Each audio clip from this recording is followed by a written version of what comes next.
Je m'appelle Achi Paterne Patrick, je suis un officier des forces armées. Je vis avec ma femme qui s'appelle Kwadjo Afroy Anne-Marie. Nous sommes tous deux ivoiriens. Nous avons une fille qui a aujourd'hui 3 ans, 5 mois. La grossesse de madame n'a pas été facile. Ça a été une grossesse compliquée. Ma fille est née prématurée. Elle est née à 7 mois.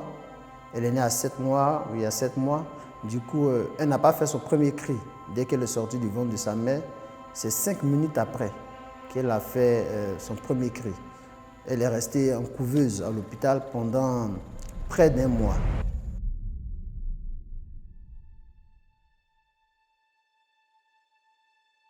Déjà, à 1 an déjà, on sentait déjà qu'il y avait des signes, voilà, qui montraient que quelque chose n'allait pas. Elle ne regardait pas droit dans les yeux, donc elle ne fixait pas du regard. Elle ne souriait pas vraiment. Lorsqu'on lui sourit, elle ne sourit pas en retour. Voilà. Et à côté de ça, elle avait quand même déjà certains retards par rapport aux enfants de son âge. Elle dormait très peu. Elle dormait très tardivement, à minuit, à 1h du matin. Voilà. Et elle ne pleurait pas du tout. Donc voici des signes que nous ont envoyés déjà à interroger l'entourage et à interroger aussi des spécialistes. Ensuite, nous sommes allés voir un médecin. À partir de là, il a été fait une évaluation. Et à partir de l'évaluation, on nous a fait savoir qu'ils avaient des soupçons de traits autistiques, qu'il fallait attendre ces 3 ans avant de faire une nouvelle évaluation pour confirmer ou non si elle est autiste. Alors nous avons attendu.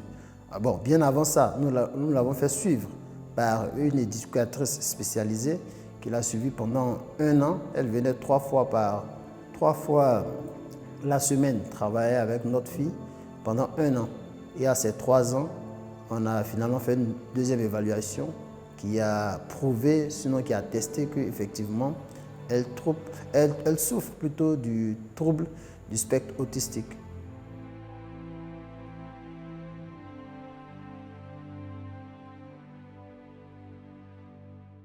Madame, qui elle s'inquiète beaucoup, avait déjà accepté, puisque c'est elle-même qui avait déjà ses pressentiments, elle avait déjà accepté qu'il y a un problème. Mais elle ne savait pas que c'était l'autisme. À mon niveau, bon, je l'ai accepté, seulement que j'étais plus concentré à trouver la solution. Ces séances avec l'enfant et la spécialiste qui venait à la maison, ces séances ont beaucoup aidé l'enfant. Parce qu'il y a des choses qu'elle n'arrivait pas à voir, elle n'arrivait pas à faire. Elle n'arrivait pas à suivre du regard, elle a commencé à suivre du regard, elle a commencé à jouer avec des jouets avec lesquels elle ne jouait pas du tout. Elle a commencé à s'amuser avec les autres enfants, elle a commencé à approcher les autres enfants. Quand on l'appelait, elle ne regardait pas du tout, mais on a constaté qu'elle a commencé à suivre. Quand on l'appelle, elle a commencé à tourner la tête, elle ne répondait pas par la voix, mais elle tournait quand même la tête, elle regardait un peu. Donc déjà, je peux dire que ces séances-là ont vraiment beaucoup apporté. Surtout que grâce à ces séances aujourd'hui, elle n'est pas dans l'autisme, je vais dire moyen ou grave. Il a été dit qu'elle souffre d'autisme léger. Notre fille, elle n'est pas aussi turbulente que ça. Elle n'est pas très turbulente. Elle n'est pas très turbulente. Elle est aussi calme. Elle bouge pas trop, on va dire. Du coup, le regard des gens est assez acceptable, seulement que le fait qu'elle ne réponde pas à son nom et qu'elle n'obéit pas lorsqu'on lui laisse des consignes directement, c'est ce qui fait que souvent les gens se posent des questions, mais on va dire que les gens sont assez tolérants avec nous.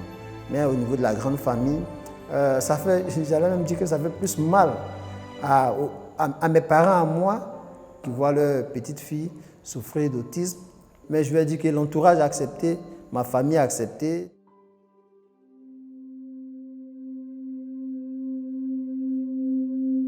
Aux parents qui ont des enfants qui souffrent d'autisme, qui se trouvent vraiment découragés par cette nouvelle-là, je peux leur dire que ce n'est pas une fin en soi. Déjà, l'autisme, ce n'est pas une maladie en tant que telle. Ce n'est pas une malédiction. Pour moi, c'est juste une différence. Pour moi, personnellement, c'est juste une différence. C'est en griffe une malchance, mais avec laquelle on peut vivre. Et surtout qu'un enfant autiste, lorsqu'il est suivi, son état peut s'améliorer. Il peut arriver à parler, il peut arriver à faire ce que les enfants font, il peut arriver à travailler, se marier, avoir une vie comme tout le monde. Donc je leur demande de s'armer de courage et je vais aussi leur dire, surtout aux pères, que le fait qu'une femme ait mis au monde un enfant autiste ne veut pas dire que c'est à elle la faute. Ça ne veut non plus pas dire que c'est au père, alors il faudrait que ces parents-là soient ensemble,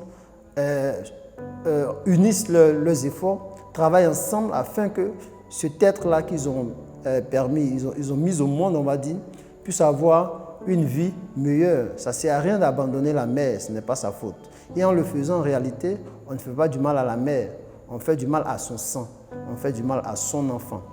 Donc c'est mieux de se mettre ensemble, de chercher des solutions chez les spécialistes, mais en un mot, de faire des efforts, d'entourer l'enfant d'amour, de le supporter, de lui apporter le soutien nécessaire afin que sa vie soit la plus aisée possible. Et au-delà de tout ça, il faut dire qu'avec Dieu, tout est possible. Donc il ne faudrait vraiment pas que les familles se déchirent pour si peu vraiment. Parce que tu peux avoir ton enfant autiste, mais sache qu'à côté, il y a des enfants. Sinon, il y a des parents qui ont des enfants qui ont des problèmes encore plus graves. Voilà. Donc il faut vraiment se souder et autour de la prière, avec les spécialistes aussi à côté, nous pourrons tranquillement combattre cette différence-là.